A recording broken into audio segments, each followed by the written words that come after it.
로고송이 바뀌었지만 그래도 코코메디 네. 하루 10분 투자로 여러분의 남성 기능 저하 증상을 완화시킬 수 있는 검증이 된 제품이죠. 코코메디입니다. 네, 그렇습니다. 식약처 의료기기로 등록이 돼 있고 특허청의 기술도 등록이 돼 있고 미국 FDA도 등록이 돼 있고 유명한 비뇨기과들에서도 굉장히 오랜 기간 함께 사용하고 있는 이 코코메디라고 할 수 있겠습니다. 나이 많은 사람이 사용하는 게 아니냐라고 생각하는데 그렇지 않은 경우도 많거든요. 그렇기 때문에 약한 부분은 있을 수 있는 거니까. 그럼요. 근데 미리미리 관리하면 건강하게 맞아.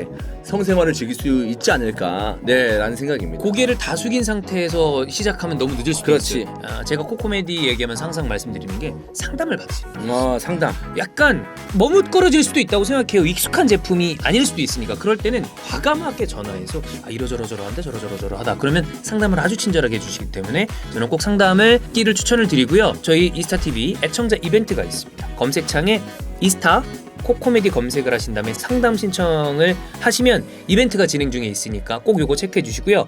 대표 번호가 080-225 빵빵빵빵입니다. 쉽네요. 225 빵빵빵빵. 요걸로 상담 꼭 받아보세요. 코코메디입니다. 이 맘을 뜨겁게 밤새도록 사랑 나눠요. 자신감이 넘쳐요.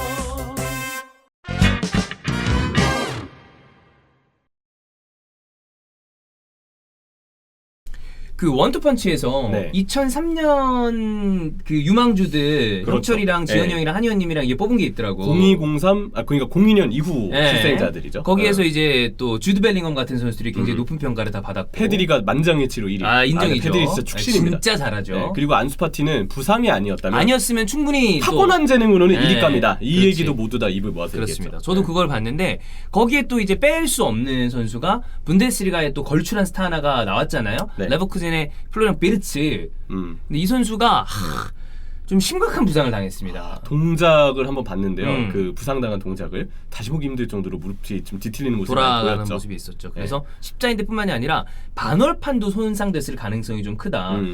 뭐 이제 또 보는 전문가에 따라서는 이 십자인대보다도 반월판 부상이 더 치명적이다 길게 봤을 때 이렇게 평가하는 사람들도 있더라고요. 그럴 수 있죠. 네. 방향 전환의 정도를 봤을 때 분명 무릎 전방 정도만 다쳤으면 다행이다라는 얘기가 나올 정도로 심하게 뒤틀렸거든요. 이게 반월판에 대한 얘기는 우리가 이제 그 전성시대를 달렸던 선수들이 반월판 부상을 당한 뒤에 꺾이는 경우들을 좀 많이 봤죠. 수아레즈가 반월판 아니었나? 수아레즈도 있었어요. 네. 맞아요. 수아레즈도 반월판 부상의 여파로 신체 능력 저하가 좀 있었고 무릎으로만 놓고 봤을 때 흔히 이제 그 얘기 많이 하잖아요. 예전 호나우드의 활약을 라이브로 그렇지. 보셨던 분들이 수많은 무릎 부상으로 인해서 쉽지 않아요. 네. 또 저희 미전실장 종찬이가 아. 십자인대 수술하고 그때 이제 그겁니다. 그 분당 서울대병원 거기 왔다 갔다 제가 이제 다 옆에서 같이 댕겼었거든요. 네. 댕겼었는데 이제 종찬이가 그 의사 선생님이 땡길 때마다 질질 짜면서 살려주세요.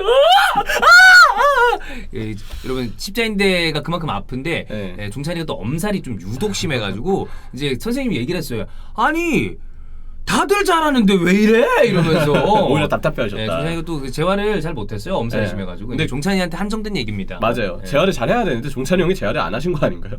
좀 그래요. 그쵸. 그래서 종찬이 이제 그 제가 씻겨주고 그랬거든요. 이제 못 씻어갖고 네. 그때 그 동영상을 다 가지고 있습니다. 아이고, 네. 그래서 미전 실장님이 열심히 일을 하시는. 그렇습니다. 네. 그 영상 이제 풀면 이제 끝장난다. 그렇죠. 네, 제가 이제 이렇게 해갖고 여기서 그 다 벗고서 이렇게 하고 있는 거 사진 찍어놓고 그랬거든요. 필요하면 얘기하세요. 예. 알겠습니다. 자, 미전실 열심히 일하는 걸로. 예, 네. 그렇습니다. 비르츠의 상황은 상당히 안타깝습니다.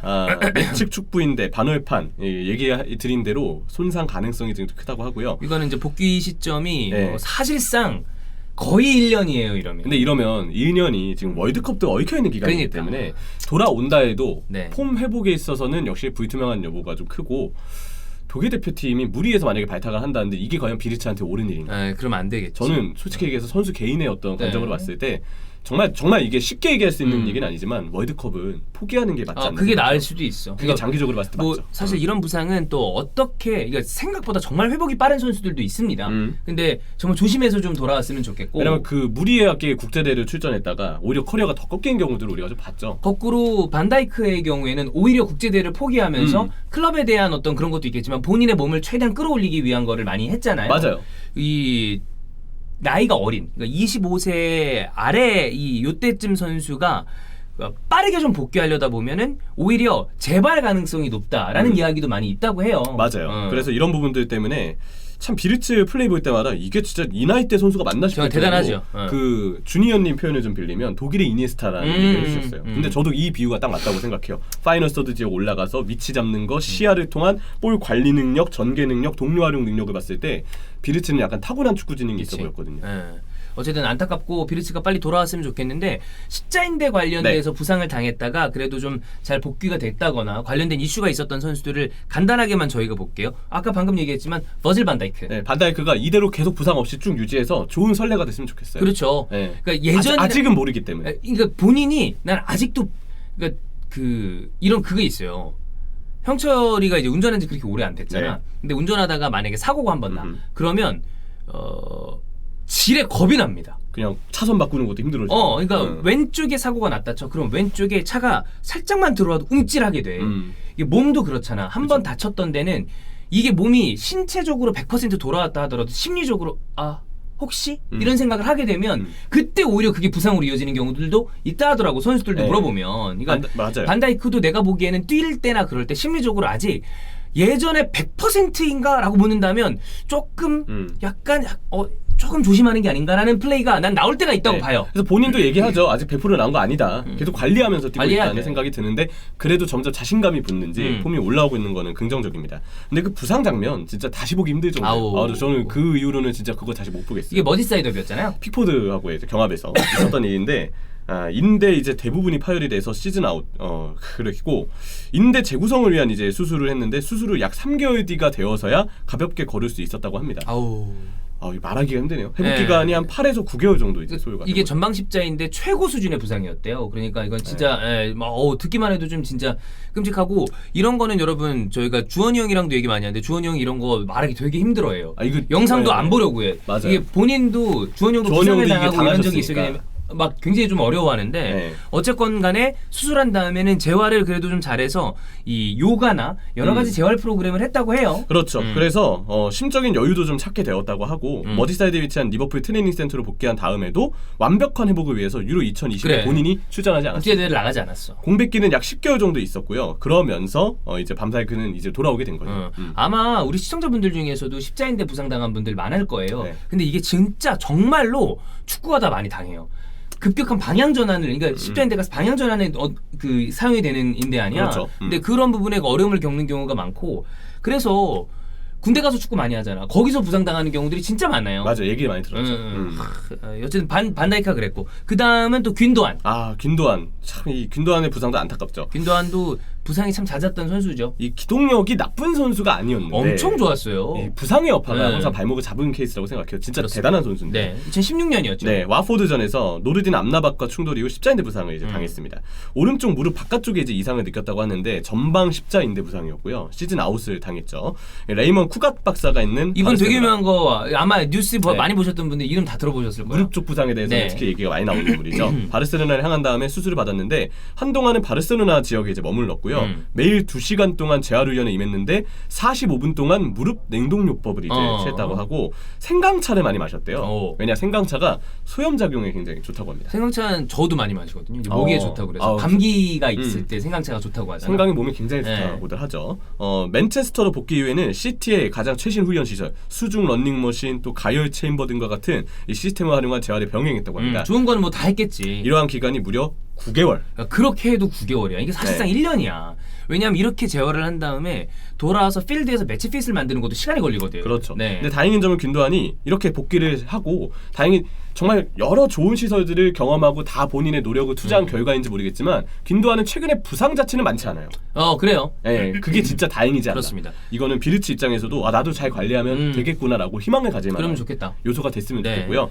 다음 선수. 이 분야에서는 이 선수도 너무나 안타까운 선수고 이 어린 선수가 이게 두 번이나 네, 이탈리아 하면 항상 저는 그 판타지스타라는 말이 판타지스타 있죠. 이탈리아한테는 유독 잘 어울린다고 그렇죠. 생각해요. 델피에로, 토티, 그다음에 로베르토 바조 이런 선수들이 있었잖아. 10번 유형의 선수들. 네. 차니올로도 저는 그 후보군의 한 명이었다고 생각하는데 차니올로가 2020년 9월 네덜란드와 이탈리아의 네이션스리그 경기에서 부상을 당했습니다. 여기서 오른쪽 십자인대. 오른쪽 전방 십자인대 부상이었고 복귀를 했어요. 이거 그때 제가 이 경기 봤던 기억이 나요. 그래서 되게 안타까웠는데 네. 6개월도 안 돼서 이제 복귀를 했습니다. 그래서 빠르게 복귀했는데 2달 만에 이제는 다른 다리, 왼쪽이죠. 오른쪽이 아닌 왼쪽 또 다른 부위에 십자인대 부상을 당하면서 차니올루는 양쪽 전방 십자인대가 모두 나가게 됩니다. 그러니까 이게 비교적 일찍 복귀했거든요. 네. 근데 그래서 당한 건지에 대한 어떤 그 인과성은 우리가 모릅니다. 그렇죠. 근데 그냥 봤을 때 느낌이 이거는 이런 큰 부상은 일찍 돌아오는 것보다는 정말 좀 차근차근 잘 복귀하는 게 좋지 않을까라는 생각을 자니올로 보고도 좀 할 수 네. 있죠. 그 부위가 아니기 때문에 아마 아예 다른 걸 수도 있어요. 그 이제 근데 선수 심리적으로 봤을 때도 좀 나도 확실하게 그래. 천천히 복귀하는 게 낫지 않냐는 관점에서 얘기할 수는 있겠죠. 이 심적인 그게 생각보다 요인이 네. 커요. 그래서 차니올로가 본인 역시 이제 저주를 받은 것 같다라고 이제 그때 얘기를 했다는데 마음이 굉장히 아픕니다. 오스트리아로 이동을 해서 이제 수술을 받았고 최소 6에서 한 8개월 정도 회복기가 이제 좀 필요했다고 하는데 복귀 이후에 무리뉴 감독 체제하에서 기회를 부여받으면서 조금씩 이제 폼을 끌어올리고 있는 그런 단계라고 보면 될 것 같아요. 그 몸을 쓰는 선수들이잖아. 네. 이 선수들이 부상을 당했을 때의 그 심리적인 압박이 저는 예전에 디아비 인터뷰 보고 사실 저도 옛날에 이게 필드 이제 현장 중계를 다니기 전에는 그 막 인터넷에서 봤을 때는 좀 짜증난다. 뭐 부상을 많이 당하냐 그렇죠. 이런 생각 많이 했어요. 근데 디아비의 인터뷰 그리고 부상을 당했던 선수들 얘기를 듣고 난 다음에 물론 그건 있습니다. 팬들이 제대로 그 훈련을 소화하지 않고 태만하게 군 사람들의 부상에 대해서는 사실 동정의 여지가 없다고 볼 수 있습니다. 왜냐하면 그만큼의 주급도 받고 있는 선수니까. 아니면 그가 받는 주급이 너무 천문학적으로 그렇지. 높거나. 근데 그거 말고 열심히 훈련하고 그러는데 정말 부상 잘 당하는 선수에 대해서는 나는 그 생각이 바뀐 게 그러니까 진짜 지옥 같다. 어떻게 보면 뭐 예를 들어볼까? 프로게이머야. 계속 손이 부상당하는 거야. 이거 미쳐버리거든. 그렇죠. 내가 엄청난 재능을 갖고 태어났는데 나도 알아요. 내가 엄청난 재능을 갖고 태어났어. 이제 능력을 보여주고 싶은데 그럴 때마다 내가 의지로 뭔가 극복할 수 없는 장애물질이 항상 나를 괴롭히는 거니까. 나는 나의 커리어가 이렇게 끝나버리겠다. 이런 생각을 하는 순간부터 굉장히 좀 힘들고 뭐 물론 여기에 있는 유명한 선수들은 우리 기준으로 봤을 때 천문학적인 돈을 받기 때문에 그럼에도 불구하고 잘 살아나갈 수도 있겠지만 그렇지 않은 선수들도 많거든요. 그쵸. K리그에서 뛰는 선수들도 연봉이 그리 높지 않은 선수들도 많아요. 근데 그런 선수들 부상 때문에 커리어 꼬인 다음에 커리어가 일찍 끝나지? 그러면 축구 선수의 커리어라는 게 20살에 시작해서 35살에 끝난다고 치면 15년이잖아. 근데 막 많은 돈을 버는 사람들이야 15년에 죽을 때까지 평생 먹고 살 돈을 벌지만 아닌 선수들인데 부상으로 끝나버려? 미쳐버린다니까. 그렇죠. 예. 가수로 따졌을 땐 성대결절. 그렇지. 방송인도 마찬가지고. 그러니까 나도 이거 뭐 발성이 잘못된 거 아니냐 막 이런 얘기 하시지만 저 예전에 안 이랬어요. 근데 목을 정말 너무 많이 쓰다 보니까 조금만 하면 계속 이제 목이 나가는 건데 이거 나 스트레스 받거든. 나도 내 맘대로 막 그걸 해야 되는데 더 잘하고 싶은 턱턱 마음이 걸려. 이게 걸리잖아요. 그럼 좀 줄여야지. 그러면 내 텐션이 아니게 방송하게 되고 이게 진짜 스트레스 많이 받으니까 맨날 약 달고 사는 거거든. 옆에서 봐도 그게 가장 걱정이고 뭐 가수로 따졌을 때 제가 되게 좋아하는 가수님 김경호님. 네. 목이 나갔잖아. 6집 희생 그래. 타이틀이었던 6집 활동을 하실 때 이미 성대결절이 났고 그러는 동안 여러 가지 개인적인 소속사에 사기당하고 그래. 그런 문제가 얽혀서 2000년대 많은 빚을 지고 활동을 못하고 근데 무리해서 활동을 하다가 더 목이 그렇지. 심해진 그런 케이스거든요. 옛날에 그 조성모 씨도 그랬다고. 맞아요. 조성모 씨도 되게 좋아하는 좀 가수님인데 끌려다니면서. 두 분 모두 이제 다시 최근에 활동을 하고 있고 김경호님은 나가수로 이제 다시 부활을 맞아요. 했고 엄청 노력을 해서 목 관리를 다시 하신 케이스인데 정말 이제 그런 분들처럼 축구 선수의 부상, 가수나 방송인의 성대결절 그렇지. 좀 비슷하게 저는 좀 보이는 것 같습니다. 그 제가 다녔던 이비인후과가 네. 가수들도 많이 와요.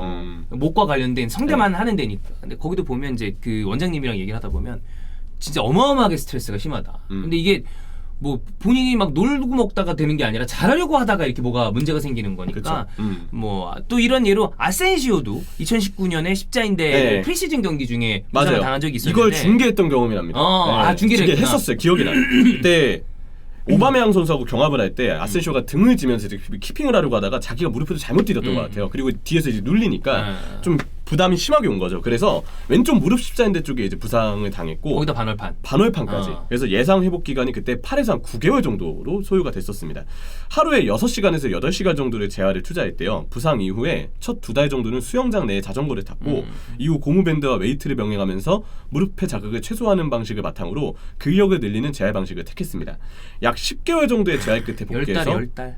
하여튼 그렇습니다. 그러니까 아센시오도 저는 그 생각이 들어요. 이 선수가 더 좋은 어떤 재능을 가졌고 제 동갑내기라 되게 유심히 지켜봤어요. 근데 아센시오가 부상을 당한 뒤는 확실히 회복을 좀 어려워하는 약간 그때만큼의 기량은 전 아니라고 생각해요. 요즘도 스탯은 잘 쌓고 있지만 아쉽죠. 맞아요. 윙포워드로 많이 나와서 아쉽죠? 스탯은 잘 많이 쌓고 있지만 아쉽죠. 막상 이 선수가 좀 예전에 비하면 확실히 경기 영향력이나 꾸준함이 좀 떨어졌거든요. 예. 근데 어쨌든 뭐 키에사도 이런 케이스가 있었고 잘 돌아왔으면 좋겠고 예전보다는 재활 프로그램이 많이 좋아져서 네. 돌아왔을 때 폼은 그래도 많이 복구가 되는 것 같아.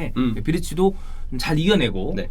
어쨌든 뭐 나는 정말 큰 범죄를 저지르지 않는 이상은 운동선수를 부상당하는 거는 너무 좀 안타까워. 어제 본인이 잘해야 내가 싫어하는 팀의 선수 욕하고 그러는 건데 부상당했다고 그러는 건 나는 좀 마음이 좀 쓰이더라고. 나와가지고 뛰다가 욕해야지. 그쵸. 부상당해서 못 뛰는 데는 좀 장사 없잖아. 비리치는 뭐 그런 뭐 욕하고 싶은 선수 아니고 정말 미래에 가까운. 맞아요. 미래에서도 정말 창창하게 빛나는 별인데 이런 선수 좀 잘 돌아왔으면 좋겠다. 잘 복귀한 케이스를 잘 참고해서 네. 웬만하면 느긋하게 돌아왔으면 좋겠다. 그렇습니다. 네.